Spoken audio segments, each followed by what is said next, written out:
I did my paper on involuntary hospitalization for anyone over the age of 18 and how they should have a medical power of attorney on file, so that when they are incoherent, or cannot make medical decisions for themselves, that person will step in and make the decision for them, which is exactly what a medical power of attorney is. They make legal decisions on a patient and their treatment when they physically cannot or mentally cannot make them for themselves.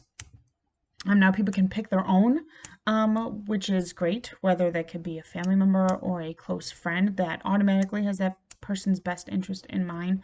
Some people don't get so lucky and they get appointed one for them and they don't know them.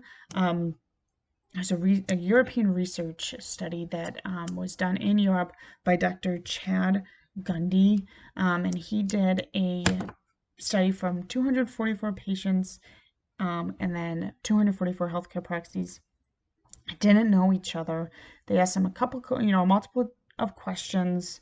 They each answered them separately, and then when they combined them, they figured out that the healthcare proxy to patient correlation was almost identical. So those healthcare proxies, even not knowing that patient, and having no judgment on them, they had their best interest at mind.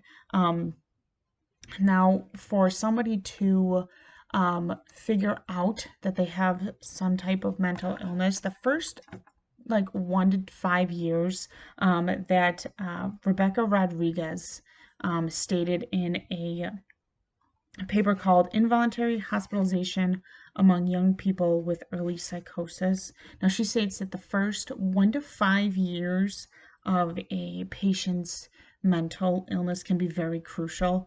That's when you're going to find the warning signs. That's when you're going to see what triggers a certain patient for that, and that how once they can figure that out, the treatment for the long-term care will be a lot better than say if somebody's just ignoring it for the first couple years of their lives. Well, with the mental illness, I should say. Now, involuntary hospitalization does not is not a long-term thing. It is a short-term thing. It basically gets a patient out of a very dangerous situation when they're in a manic state. A manic state just means that they are not in control of anything that they do. Their brain just kind of flips a switch and they just go basically bonkers. And if somebody can catch those signs early enough without involuntary hospitalization, it's great. If it comes down to it, and it does sometimes come down to it, involuntary hospitalization should be the very last resort for these patients. And like I said, it is not long-term. It's just short-term, just to get them out of that dangerous state that they're in. They'll be released, but it should be that, that healthcare proxy sees the signs and gets them in there, because at that point, a patient's not going to know to go to the hospital for themselves to get the help that they need. There's another argument that it says that patients' rights get stripped from them when they go into the hospital. If a patient already has that medical POA on file, that's not stripping their rights at all, because in their coherent mind, in that state at that time, they knew what they wanted from the get-go. Even when they can't do it themselves, they know what they want, so that's their right to do that. If it's not, if they have to be in there, by police or whatever the case may be, it's not stripping their rights, it's just for their safety at that point in time. There's another article by Sharon Holder.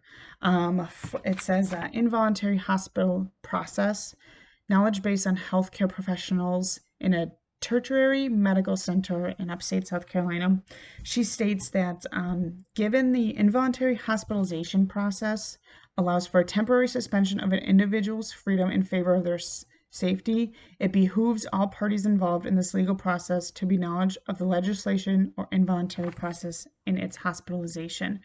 So we're not stripping anybody's rights by doing this. It's to get them in for their safety. And that's basically what my paper was, just making sure that a patient is safe with the healthcare proxy set up in place, whether they have one or they don't have one.